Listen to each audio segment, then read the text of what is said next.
শনি ও বুধবার নখ ও চুল কাটা যাবে না। নিশ্চয়ই তা শ্বেত ও কুষ্ঠ হওয়ার কারণ। যেমন শনিবারে তারা চুল বা নখ কাটাকে অনেক বিপদ ডেকে আনতে পারে, এমনকি হঠাৎ মৃত্যু পর্যন্ত ঘটতে পারে, তাদের এটা বিশ্বাস। আসসালামু আলাইকুম ওয়া রাহমাতুল্লাহি ওয়া বারাকাতুহু। আজকের ভিডিওতে আমাদের কাছে প্রশ্ন এসেছে যে আ রোজা রেখে চুল, নখ, দাড়ি ইত্যাদি কাটা যাবে কি যাবে না?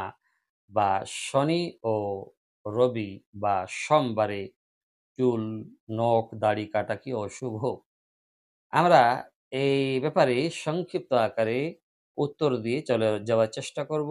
আপনাদের কাছে অনুরোধ রইলো আপনারা ভিডিওগুলো দেখে যান। আর যদি হাতে ব্যথা না হয়, আঙ্গুলে ব্যথা না হয় তো লাইক দিবেন। আর মন যদি পরিষ্কার থাকে তাহলে একটা ভালো কমেন্ট করবেন। কেননা আমাদের ভিডিওতে আপনারা কমেন্ট কখন করেন? যখন আপনার মাথা ঠিক থাকে না। সেজন্য মাথা ঠিক না থাকা অবস্থায় কমেন্ট করেন, তখন সেই কমেন্ট ভালো হয় না, খারাপ হয়। আর হাতে হয়তো আঙ্গুলে ব্যথা থাকে, তো সেজন্য হয়তো লাইক দিন না। তার জন্য আমরা আপনাদেরকে বাধ্য করব না। আপনাদের ইচ্ছা আপনারা দিতে পারেন, নাও দিতে পারেন। তবে এতটুকু অনুরোধ করব, ভিডিওগুলো দেখবেন। আর কিছু শেখার চেষ্টা করবেন। কারণ আমরা বহুত কষ্ট, বহুত সময় বার করে আপনাদের কাছে এই ভিডিওগুলো খুব তথ্য সহকারে নিয়ে আসছি। তাই সেগুলো দেখবেন। তো দেখুন, হাদিস এবং কোরআনে চুল কাটার জন্য বিশেষ কোনো দিন, ক্ষণ বা পদ্ধতি হাদিস দ্বারা সাব্যস্ত নয়। হাদিসের নাম দিয়ে এ সংক্রান্ত কিছু কথা সমাজে প্রচলিত আছে, কিন্তু মুহাদ্দিসিনদের দৃষ্টিতে এগুলো সব ভিত্তিহীন কথা। সুতরাং তাতে বিশ্বাস করা বা সে আলোকে আমল করা বৈধ নয়। বলা হয়ে থাকে যে শনি ও বুধবার নখ ও চুল কাটা যাবে না। তো এগুলো বিভ্রান্তিকর ব্যাপার। নিশ্চয়ই তা শ্বেত ও কুষ্ঠ হওয়ার কারণ। দেখুন, কুসংস্কার। কিন্তু হাদিসের নামে এটি সম্পূর্ণ বানাওয়াট, মিথ্যাচার ও কুসংস্কারপূর্ণ কথা। এছাড়া অমুক দিন চুল নখ কাটলে এই হবে, সেই হবে, অমুক দিন কাটলে রোগ ব্যাধি বা ক্ষয়ক্ষতি হবে, অমুক দিন কাটলে এই উপকার হবে, বা এই জাতীয় কথাবার্তা কুসংস্কারপূর্ণ হিন্দুয়ানি বিশ্বাস থেকে উৎসারিত। কোনো মুসলিমের জন্য এসব কথা বিশ্বাস পোষণ করা জায়েজ হবে না। এসব কথা বিশ্বাস করলে আপনার ঈমান নষ্ট হতে পারে। আপনি শিরকের দিকে যেতে পারে, কুফরের দিকে যেতে পারে। কোন দিন নখ, চুল কাটলে কি হয়? হিন্দুদের মধ্যে সপ্তাহের দিন হিসাবে নখ, চুল কাটাকে শুভ অশুভ মানা হয়। কিন্তু মুসলমানদের জন্য নয় এটা।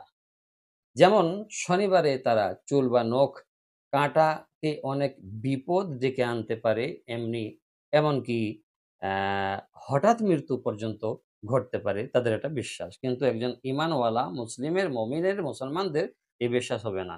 তো চুল নখ কাটা অশুভ বলে মনে করা হয় সম্পত্তি, মানসিক স্থিতি এবং ধর্মের উপরে প্রভাব পড়ে এই দিন চুল বা নখ কাটলে।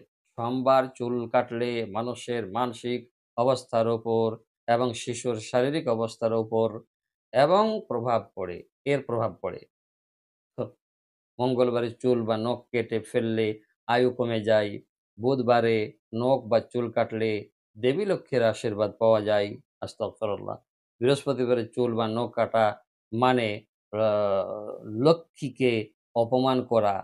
বারে, বারে, বারে! শুক্রবার সৌন্দর্য বৃদ্ধি পায় নখ কাটলে। কাদের মতে? হিন্দুয়াদের মতে।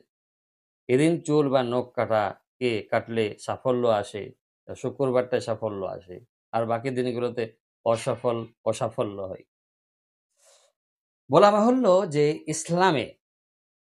ইসলাম দৃষ্টিতে নখ, চুল কাটার ক্ষেত্রে বিশেষ কোনো দিনকে শুভ বা অশুভ মনে করা হারাম।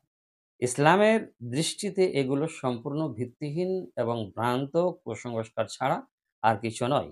উত্তম হলো এগুলো কেটে নেওয়া।